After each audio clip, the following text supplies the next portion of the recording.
Three monks sit in meditation. Same posture, same silence, but they're not searching for the same thing. The first wants only his own liberation, following the Buddha's original words, exactly as spoken 25 centuries ago. The second has vowed to save every living being in existence before he allows himself to enter peace. The third believes enlightenment is possible in this very lifetime, through practices so secret they were hidden for 1,000 years. How did one teacher's simple message create three completely different paths? And here's what will actually surprise you. Each of these traditions, to this day, quietly believes the others got it wrong. Before we find out who's right, ask yourself something. When you're struggling with your own mind, do you turn inward, alone, and work it out yourself? Or do you reach for someone else, hoping connection will carry you through? Hold on to your answer. It might tell you which of these three monks you already are. The year was 483 BCE. The Buddha lay dying under a grove of trees. 45 years of teaching, and he left behind no successor, no written scripture, no formal hierarchy. Just memory, oral tradition, and one enormous, unanswered question that would echo for millennia. What exactly did he actually mean? For a while, that wasn't a problem. Then Buddhism began to move out of India into new languages, new cultures, new kinds of minds. And like a river hitting unfamiliar terrain, it split. The tropical lowlands of Southeast Asia held tightly to what they believed were the Buddha's exact words. Theravada, the way of the elders. China, Korea, and Japan embraced something more expansive. Mahayana, the great vehicle. And in the isolated peaks of Tibet, Buddhism fused with something older, wilder. Vajrayana, the diamond path. Let's start with the ones who try to change nothing at all. 247 years before our era, a young prince named Mahinda stood before his father, the most powerful emperor in India, and made an announcement that shook the royal court. He had become a monk, and now his father was sending him on a mission that could easily kill him. Across pirate-infested waters, to a foreign king, to plant Buddhism on an island before it could vanish from the mainland entirely. Because back home, something was under threat.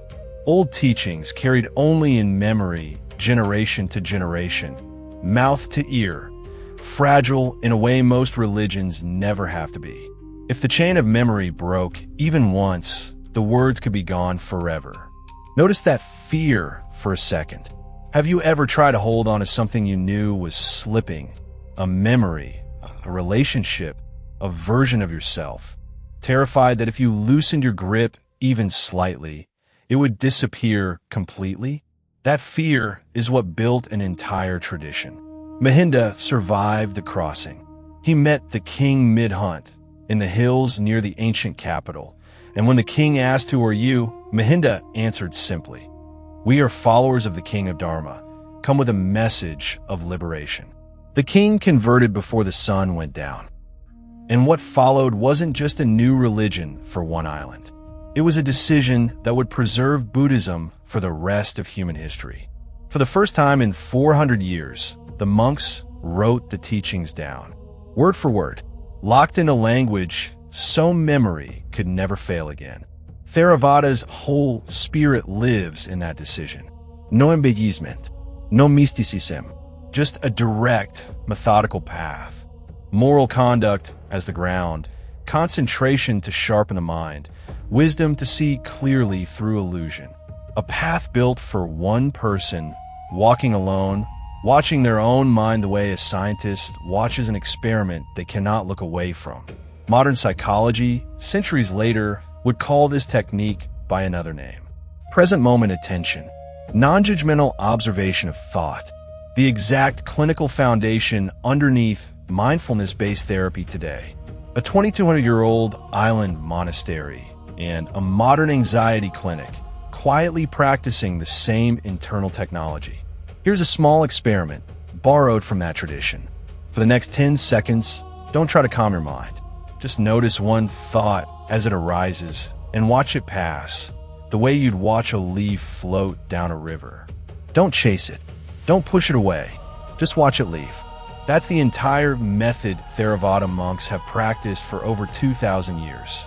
Not belief, observation. But somewhere else, a very different kind of question was being asked. What if liberation wasn't meant to stop with you? There's a legend, central to everything that follows. A being of infinite compassion, Avalokiteshvara, made an impossible vow before Amitabha Buddha.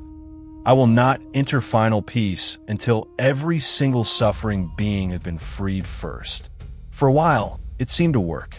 Then, according to the old texts, it broke him.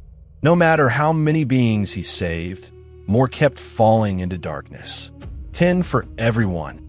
The task was quite literally infinite, and the story says his heart shattered.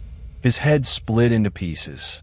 His body gave out under the weight of a compassion too large for one form to hold. Does that sound familiar to you at all? Have you ever tried to help everyone around you?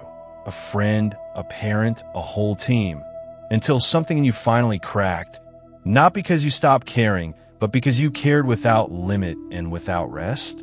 There's a clinical name for exactly that collapse now. Compassion fatigue, burnout, specifically in caregivers who give without boundary. Nurses, therapists, parents of sick children. The body keeping perfect, ancient score of something a myth described 2,000 years before any hospital studied it. In the story, Amitabha didn't tell Avalokiteshvara to care less.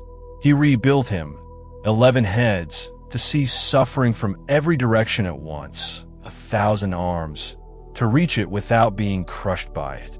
The lesson wasn't retreat. It was structure. Real compassion, sustainable compassion, needs a shape strong enough to hold it. This is the seed of Mahayana. Not personal escape, but the bodhisattva, someone who deliberately delays their own final peace to walk others toward theirs. Where Theravada asks you to observe your own mind alone, Mahayana asks a harder question. Can your peace even be complete while someone next to you is still drowning? As it moved into China, this vision kept transforming. Buddha nature, the idea that the capacity for enlightenment already exists inside every being, waiting. Pure land devotion, offering liberation through faith and connection rather than solitary effort.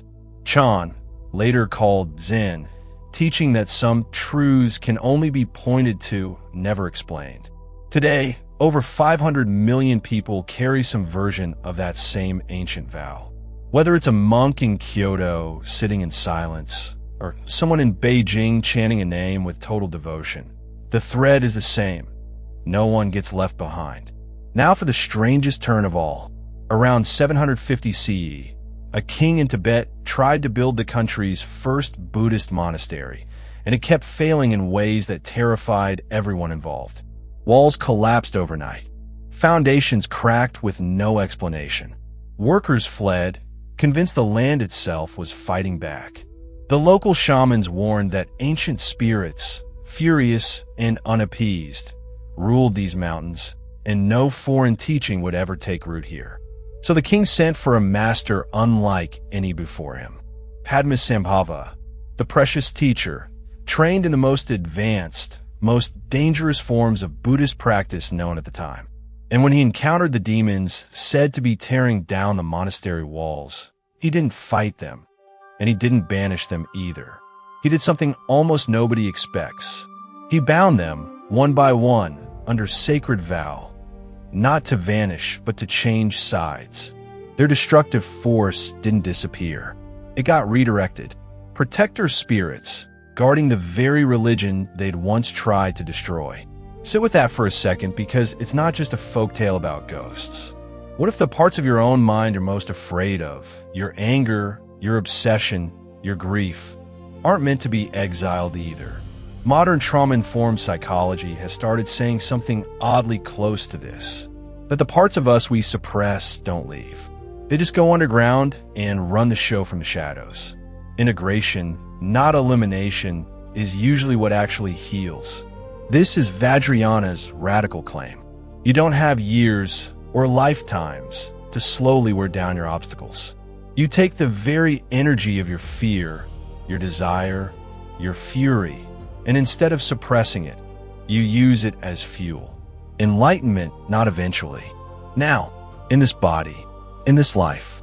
For 1,000 years this method flourished, sealed off in the mountains, until 1950, when everything shattered almost overnight. The Dalai Lama fled into exile in 1959, carrying an entire civilization's spiritual survival with him.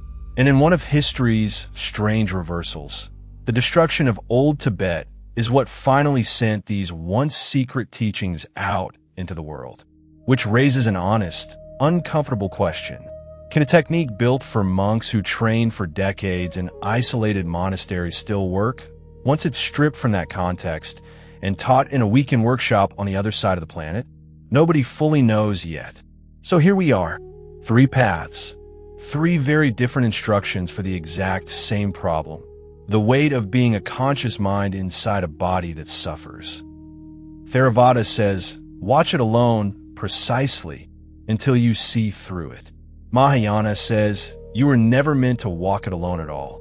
Vajrayana says, don't wait, transform it now, using everything you were told to fear. And here's the part almost nobody tells you. Ancient fragments recently uncovered, texts in Gandhari, in early Sanskrit, don't cleanly match any one of these 3 traditions. They suggest something quieter and maybe more interesting than a religion that fractured by accident. That the Buddha himself may have taught different students differently, on purpose, because a mind wound tight with anxiety doesn't need the same medicine as a mind that's numb or a mind that's already burning. A teacher who spent 45 years facing every kind of human suffering probably knew better than to hand out the exact same instructions to everyone who walked through the door.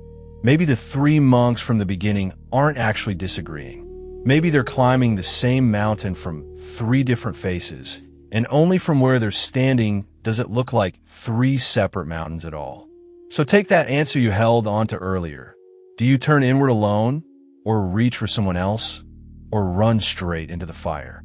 Whichever one it was, that's not a wrong turn. That might just be the exact door that was built for you. If this is the tradition that finally makes sense to you, stay close. There's more of this mountain left to climb.